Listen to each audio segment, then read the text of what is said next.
Assalamualaikum warahmatullahi wabarakatuh. Alhamdulillahirabbil alamin. Wassalatu wassalamu ala Rasulillah wa ala alihi wa sahbihi ajma'in. Berjumpa lagi kita pada sesi kali ini dan kita akan bersama-sama dalam sesi pada kali ini ialah juzuk yang ke-13.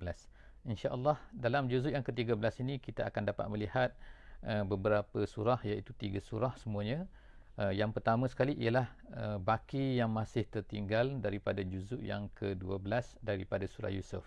Dan kita akan dapat lihat insya-Allah pada juzuk yang ke-13 ni baki surah Yusuf, dan yang keduanya kita akan masuk selepas daripada itu surah Ar-Ra'd, dan kemudian seterusnya ialah kesemua daripada surah Ibrahim. Jadi kita ada 3 surah di dalam juzuk yang ke-13, iaitu surah Yusuf, surah Ar-Ra'd dan juga surah Ibrahim.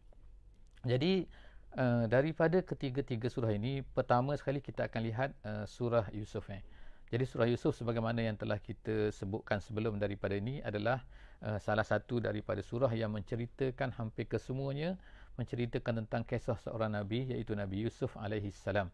Dan kita telah lihat sebahagian daripada kisah Nabi Yusuf ini di dalam juzuk yang ke-12.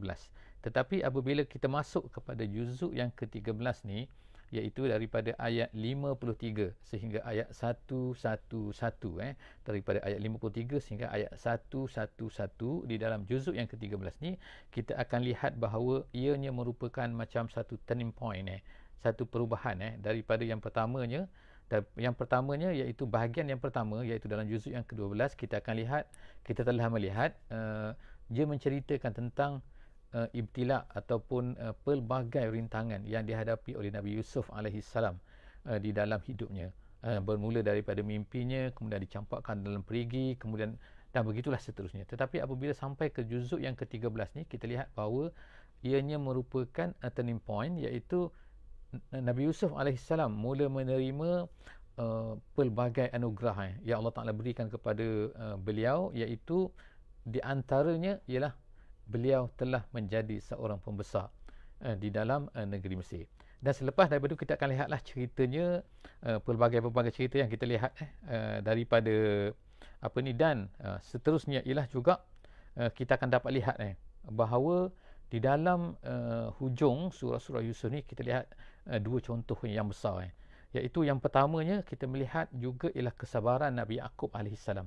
Allah Subhanahu Wa Taala ceritakan tentang Nabi Yaqub, bagaimana anak-anaknya balik daripada begitu sedihnya dia sejak daripada Nabi Yusuf. Bayangkan daripada Nabi Yusuf yang kecil tu, kemudian sampailah kepada dah lama tu, dia masih lagi mengingati Nabi Yusuf alaihissalam, anak kesayangan beliau. Jadi begitulah itu. Jadi dalam surah ini kita lihat di penghujung dalam juzuk ini kita lihat kesabaran Nabi Yaqub alaihissalam menjadi contoh. Kemudian selepas daripada itu kita akan melihat juga ialah kisah Nabi Yusuf, bagaimana Nabi Yusuf ini Allah Ta'ala beri kepadanya dengan kelebihan-kelebihan menjadi seorang pembesar di negeri Mesir, dan kemudian Allah Subhanahu Wa Ta'ala cuba dia Tapi kesemua ini tidak mengubahnya daripada mengingati Allah, daripada berdakwah dan seterusnya. Dia telah menjadi satu contoh yang terbaik lah bagi seorang yang mempunyai kuasa, bagaimana dia gunakan kuasanya itu.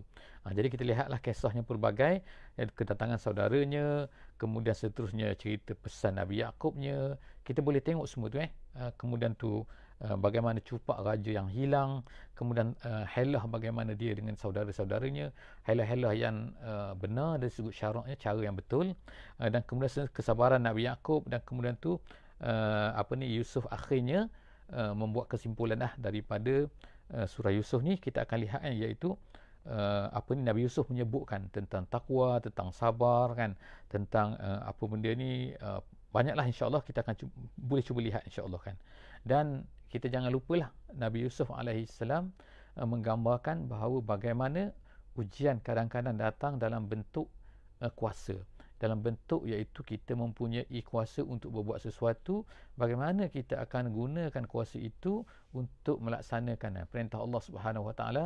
Jadi Nabi Yusuf alaihissalam adalah menjadi contoh yang terbaik di antara nabi-nabi yang lain, termasuklah juga yang akan kita baca iaitu Nabi Sulaiman nanti.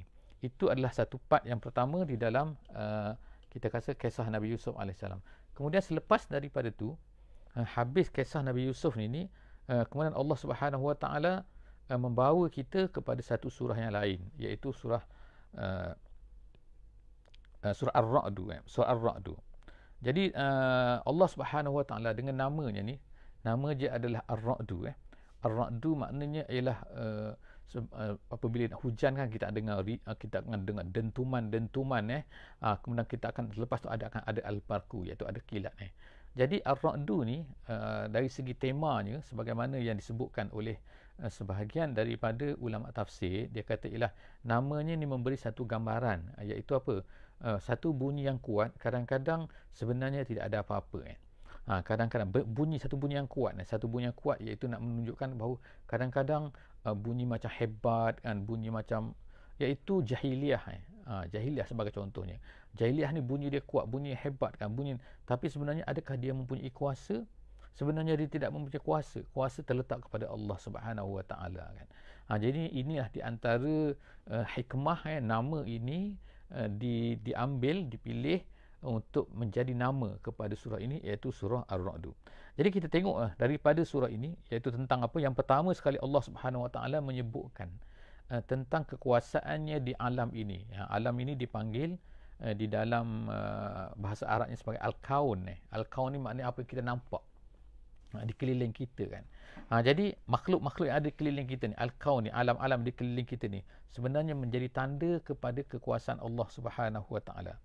Jadi kita lihat di sini kan, selepas daripada 3 ayat berturut-turut dia menceritakan perkara-perkara ni, dan kemudian Allah Subhanahu Wa Taala menegaskan tentang keperluan untuk kita mengesakan Allah dalam masalah beribadat. Dan kemudian Allah SWT menyebutkan perkara-perkara yang besar-besar yang ada, yang boleh dilihat oleh kita semua di seluruh alam ni. Jadi itu lebih kurang. Kemudian kita lihat lagi dalam surah Ar-Ra'd ini, di antara pada akhir-akhir hujungnya Allah Subhanahu Wa Taala menceritakan tentang 10 sifat, iaitu daripada ayat yang ke-19 sehingga ayat yang ke-23.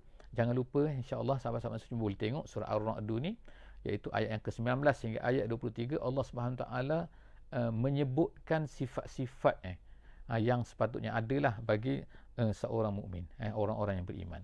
Seterusnya ialah kita masuk pula dalam surah yang seterusnya selepas daripada surah Ar-Ra'd, surah Yusuf, surah Ar-Ra'd, dan kemudian kita lihat selepas daripada surah Ibrahim. Surah Ibrahim.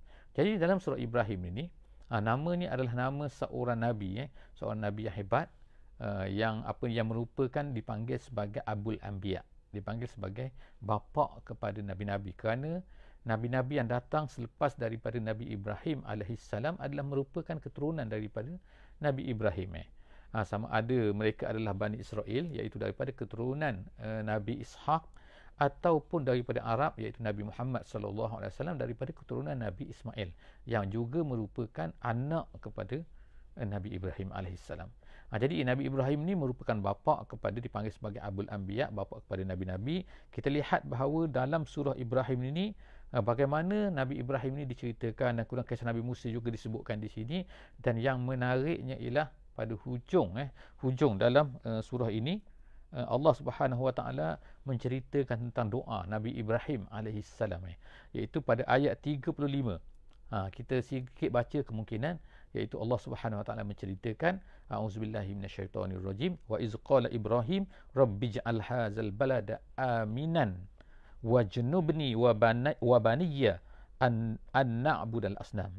Jadi dia sebut sini, iaitu dia kata dia berdoa, ya Allah, jadikanlah negeri ini, iaitu negeri Mekah ini, sebagai satu negeri yang aman, dan jauhilah anak-anakku daripada menyembah berhala. Jadi itu yang pertama, doa Nabi Ibrahim. Jadi kita tengoklah kan pada hari ini, hasil daripada kesan daripada adakah dia berlaku ataupun tidak berlaku. Selepas daripada itu kita tengok, dan ada sebab-sebab dia kan dekat situ. Kemudian Nabi berdoa lagi, Rabbi innahunna adlalna. Dia kata Rabbi innahunna adlalna katsiran minan nas faman tabi'ani fa innahu minni wa man asani fa innaka ghafurur rahim. Itu doa lagi Nabi Ibrahim. Jadi insya-Allah harapnya kepada semua sahabat-sahabat semua boleh cuba baca insya-Allah kan doa Nabi Ibrahim ni, iaitu daripada ayat 35 dan seterusnya. Jadi kita boleh bacalah kan bahawa kemudian Allah Subhanahu Wa Taala berkata, alhamdulillah allazi, Allah Taala berfirman menceritakan tentang kisah Nabi Ibrahim alaihissalam, alhamdulillah allazi wahaba li 'alal kibari Ismail wa Ishaq inna rabbi lasami'ud du'a rabbi ja'alni muqimas shalah wa min zurriyyati rabbana wa taqabbal du'a. Rabbana ighfirli wa liwalidayya wa lil mu'minina yawma yaqumul hisab wa la tahsabanallahu ghafilan amma ya'maluz zalimun innama yuakhiruhum liyaumin taskhasu fihil absar. Jadi setakat itu sajalah insya-Allah kan pengajaran lebih kurang sinopsis yang kita dapat ambil daripada juzuk yang ke-13. Insya-Allah jumpa lagi dalam juzuk yang ke-14 insya-Allah. Wallahu a'lam bissawab.